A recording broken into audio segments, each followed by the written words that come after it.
No pongas tu futuro en manos de inexpertos. Es necesario obtener la asistencia legal adecuada para obtener el sueño americano. Llámanos ya para juntos poder construir un cambio para lograr el éxito. Nuestras oficinas legales se encargan de asistirlo en todo tipo de trámites migratorios, incluyendo asilos políticos, perdones, residencias, ciudadanías, representación en la Corte de Inmigración y todo tipo de trámite migratorio.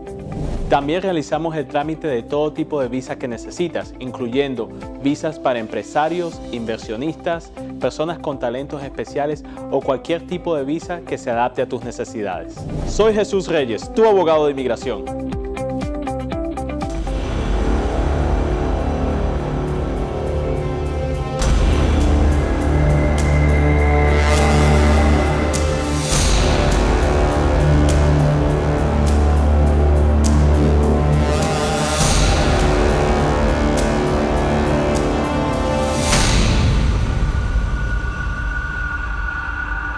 Agárrate con Patricia Poleo, opinión estremecedora.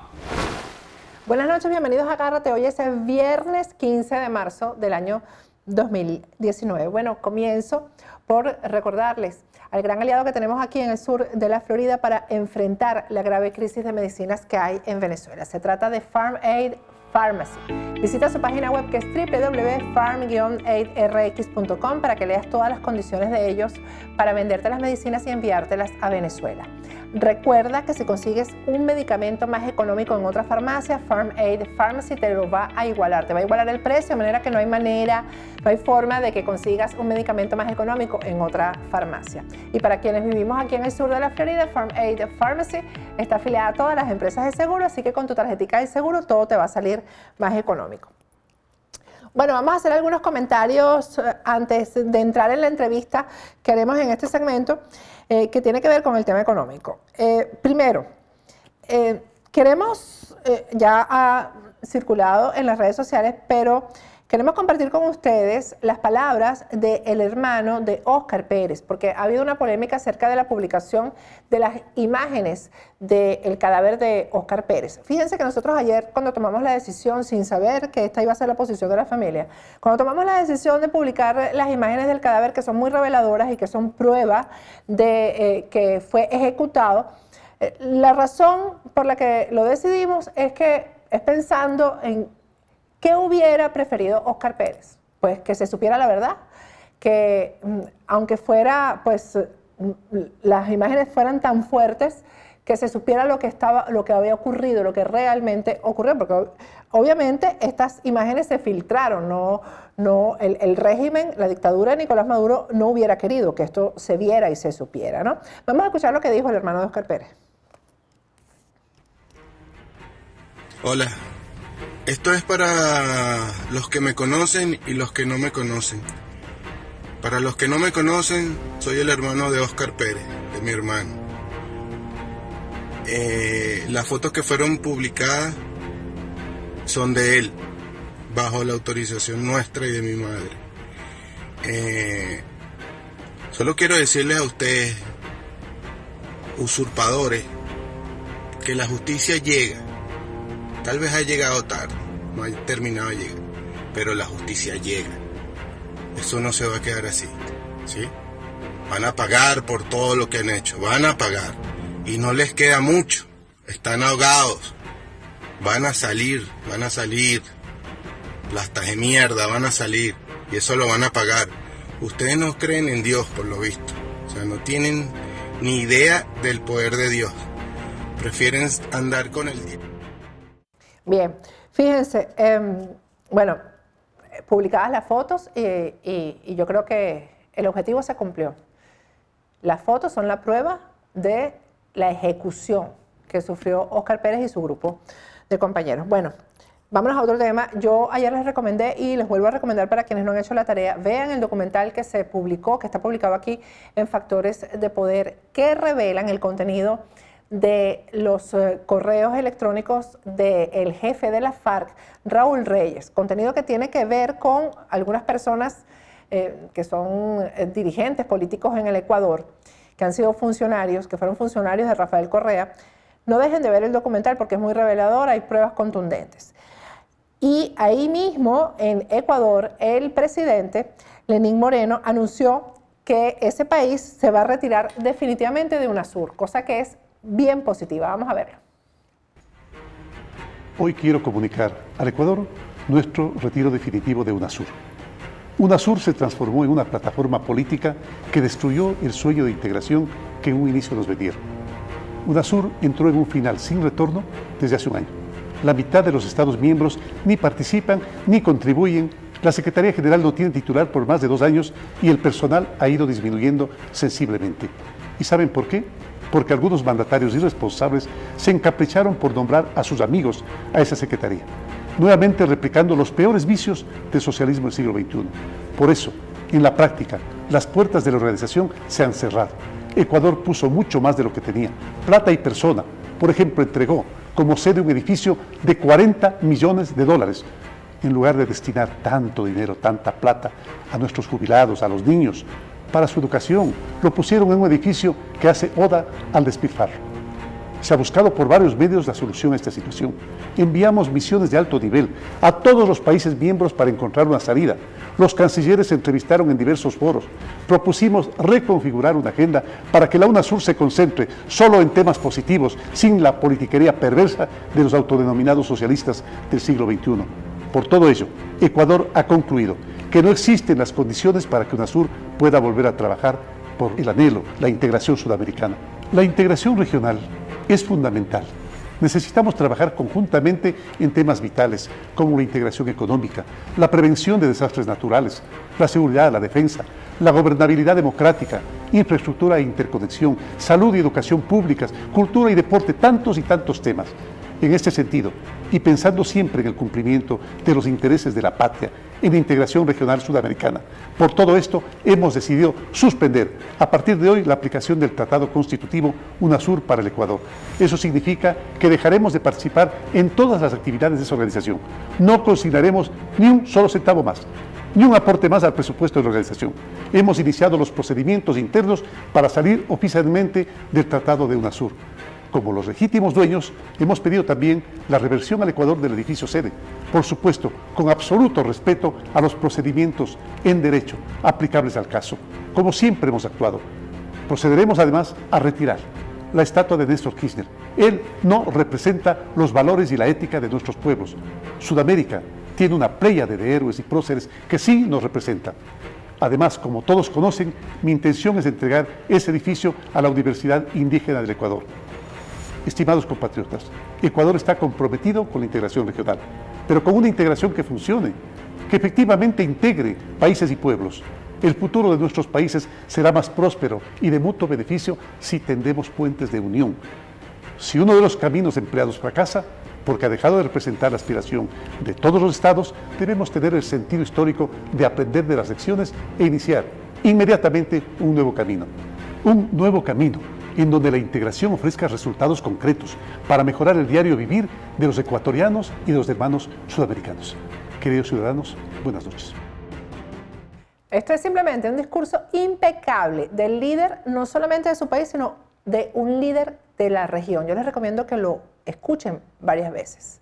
Bueno, Estados Unidos ha reconocido las limitaciones del poder del mandatario interino de Venezuela, de Juan Guaidó.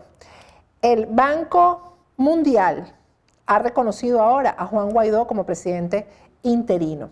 Esto tiene unas implicaciones económicas, obviamente, unas consecuencias. Las vamos a tratar hoy con el economista Boris Ackerman, pero primero vamos a ver el trabajo que La Voz de América hizo sobre este tema.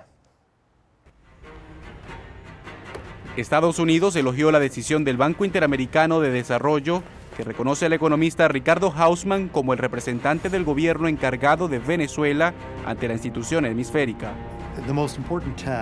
La tarea más importante que realizará el profesor Hausmann será trabajar con el BID para la preparación para la Venezuela post-Maduro. Esta se convierte en otra representación diplomática del gobierno interino de Juan Guaidó, a quien Estados Unidos reconoce como presidente encargado y con quien comparte una relación diplomática. Pero Abrams dejó claro que entre la teoría y la práctica hay una brecha. Él es el presidente interino, pero no está habilitado para ejercer los poderes de la presidencia porque Maduro sigue allí.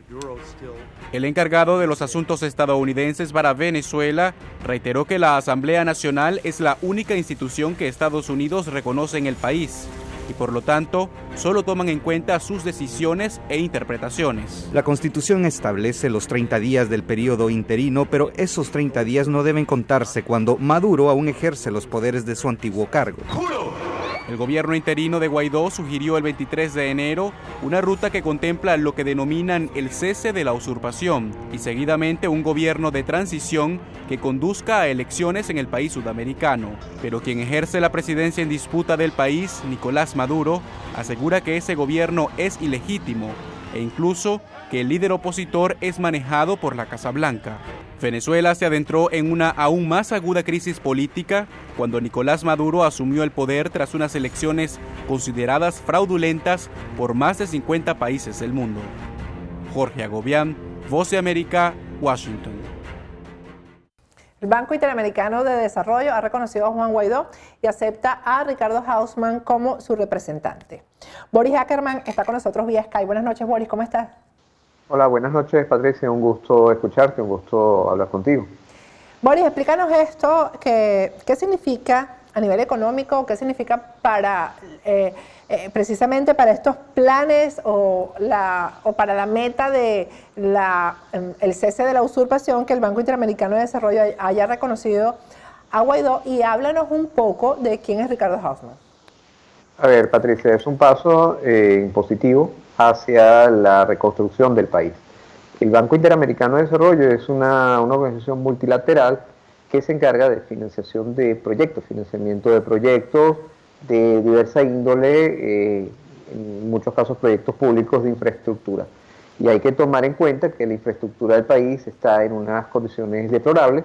El apagón del viernes es simplemente uno de tantos síntomas de eso.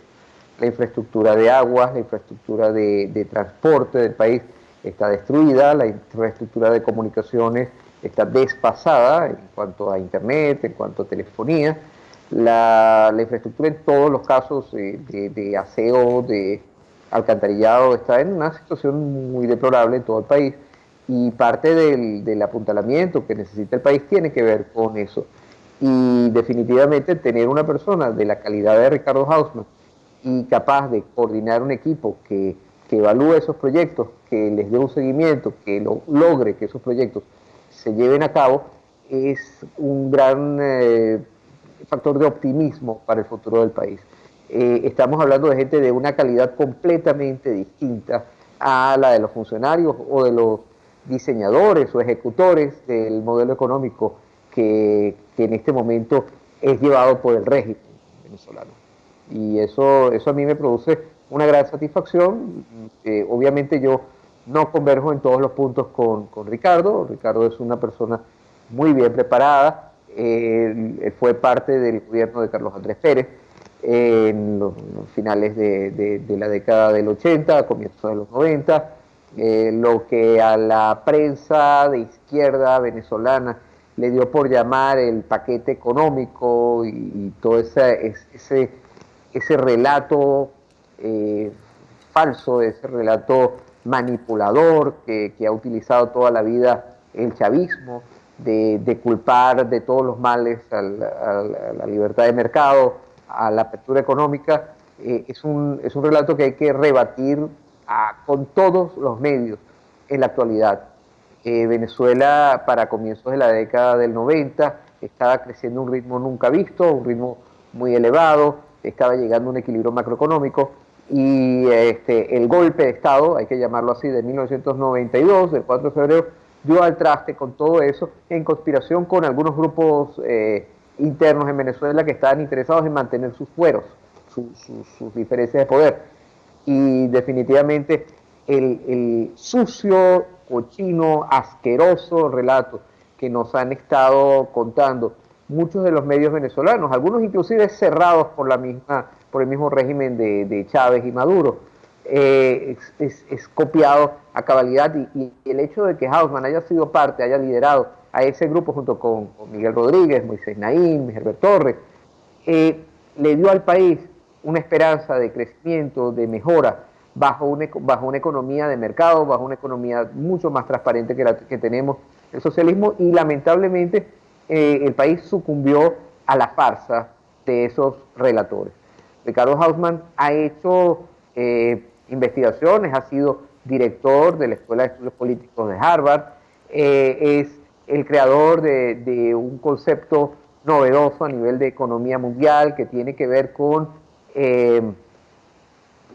complejidad del medio económico, una metodología que mide las exportaciones de un país a otro y los intercambios, y lo hace de una manera estadística. Ha sido diseñada por él junto con un equipo de investigadores. Oye, es un hombre que está, pero años luz más adelante que la cuerda de farsantes, de patanes, de tipos bajos que ha manejado la economía venezolana. Individuos como Nelson Merentes, individuos como Francisco Rodríguez, individuos como el hijo de Calixto Ortega, que ahorita están en el Banco Central, dan grima. Y tener a un tipo como Ricardo Hausmann es un honor para Venezuela, y así hay que verlo. Y creo que yo me solidarizo completamente con la decisión del BID. Creo que da esperanza, da movimiento, da posibilidad de salir adelante, de reconstruir la infraestructura del país que estos delincuentes se ocuparon de destruir. Y bueno, yo creo que es un día feliz dentro de toda la tragedia que vive el país, y quiero darle a la gente, a la audiencia, esa esperanza de que esta es una luz de esperanza que tenemos, y hay que empezar a creer en los venezolanos que alguna vez fuimos, en la gente que se formó, en la gente que formó a otras personas, porque yo, si bien no fui alumno de Hausmann en su clase de economía, medio Miguel Rodríguez, microeconomía, y luego Asdrúbal Baptista, cuando fui estudiante en el IESA, fue profesor de muchas de las personas de mi promoción y de promociones anteriores. Boris, a lo mejor ya van a empezar a surgir, tú sabes, las críticas malsanas acerca de la participación precisamente de Ricardo Hausmann, aquello que se llamó el paquete económico, pero yo creo que lo que falló en aquella oportunidad, y eso lo hablé incluso una vez con Miguel Rodríguez, que le decían Paquetico Rodríguez precisamente por eso, es que no se le informó al país exactamente cuál iba a ser el proceso de la aplicación de este paquete, que fue una falla mediática, por decirlo de alguna manera, una falla de comunicación. Al ciudadano no se le dijo, vamos a hacer este paquete económico o este programa económico de esta manera, el progreso va a ser el desarrollo de eso va a resultar en tal cosa, sino que simplemente se aplicó y punto. Pero Ricardo Hausmann definitivamente ha demostrado después de todo esto que es un economista con E mayúscula, pues un planificador con P mayúscula, por decirlo de alguna manera, ¿no? Así es. Y mira, sobre el tema de la comunicación, tienes razón en parte. Va más allá, el problema va más allá. Había grupos interesados dentro del país en mantener la estructura oligopolística, la estructura de privilegios, había grupos sindicales enfrentados, dentro de los mismos partidos políticos tradicionales había gente que les puso la bola negra porque estaba obligando a esos grupos a competir. El paquete económico, como se quiera llamar, fue simplemente un movimiento hacia mercados que obedecía a las tendencias mundiales de la época. Países que llevaron eso hasta sus últimas consecuencias, hoy en día son economías prósperas. El caso de Chile, por ejemplo, es un caso claro. El mismo Brasil, que lo tomó quizás un poco más lentamente, o Colombia. La apertura económica era una necesidad en ese momento, era una necesidad histórica. Teníamos industrias enanas, industrias subdesarrolladas, y para 1989, para febrero de 1989, y hay que tomar esta cifra en consideración, Venezuela había llegado a un nivel de reservas internacionales que era insostenible, que no podía seguir sosteniendo, había que hacer un ajuste macroeconómico, pero no por culpa de ellos, por culpa de lo que se hizo antes, por culpa del populismo de Jaime Lucinchi.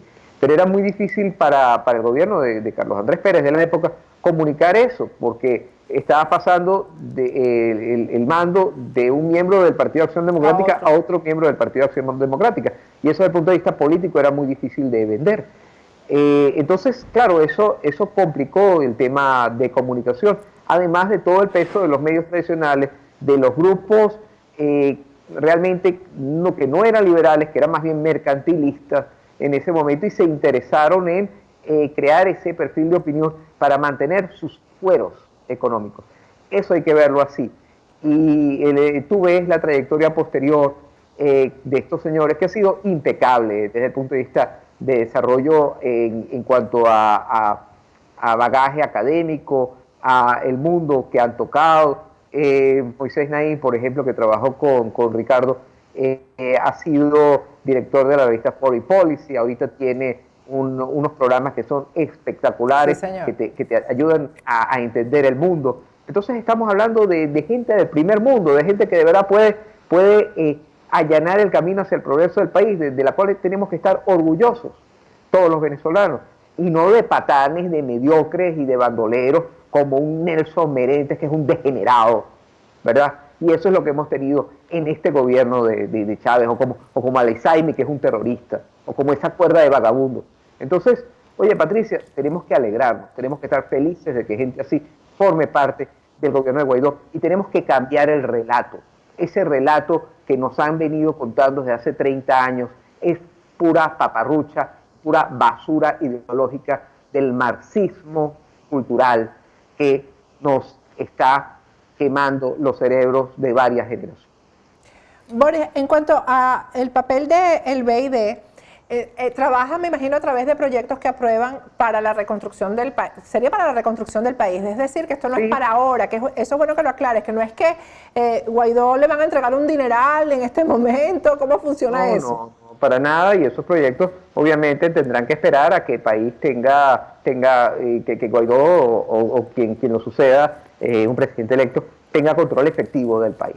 Y eso es un proceso de varios años. Exacto. Y no solo eso, sino que el hecho de que, fíjate que Ricardo Hausmann fue la primera persona que habló de dejar de pagar la deuda externa, que es una deuda mal contraída, y estoy seguro que una buena parte de esa deuda está en manos de enchufados. Fíjate quién ha bregado quién ha sido hasta ahora el centro de opinión en cuanto al monto de la deuda externa y la composición. Estamos hablando de Torino Capital. ¿Tú sabes quién es esa gente, Patricia? Sí. Tú sabes con quién están aliados y a quién pertenecen. Bueno, Ricardo Hausmann tiene una posición muy opuesta a la de Torino Capital. La posición de Ricardo es una posición de, oye, dejar de pagar la deuda porque hay una deuda social, hay una deuda real, que es un pueblo en depauperación. Y hay otro elemento también con respecto a 1989, para quien critica los ajustes económicos que se hicieron en ese entonces. Resulta que para comienzos del 2012, Venezuela está en una situación desde el punto de vista de reservas internacionales y de defensa del bolívar, de balance de pago, muy similar a la de febrero del 89 y a la de febrero del 83, Viernes Negro y la situación del Caracazo. Y lo que se hizo después, yo lo comparo con esta película de ciencia ficción donde se crea un universo análogo. No sé si tú conociste, yo creo que es de la cultura popular, la película de Back to the Future, la serie Back to the Future. Bueno, lo que estamos viviendo es el mundo de Biff, el mundo donde la ciudad de Back to the Future se había vuelto un lugar absolutamente inhóspito. Bueno, eso fue porque no se tomaron las medidas que se tenían que haber tomado en 2012. Lo que hemos tenido es una desviación en el tiempo donde la calidad de vida se ha hecho miserable y donde tienes un país gobernado por delincuentes y en una situación de caos total. Eso es lo que se vivió en el 2012.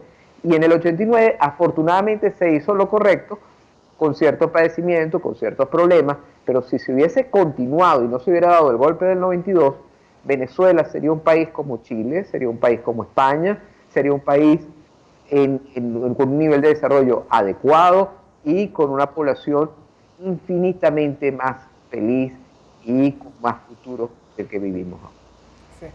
Bueno, muchísimas gracias, por todo esto, Boris, para que la gente esté clara en lo que significa cada cosa que viene ocurriendo en función de este gobierno interino de Juan Guaidó. Gracias, Boris Ackerman. Gracias a ti, un placer, Patricia.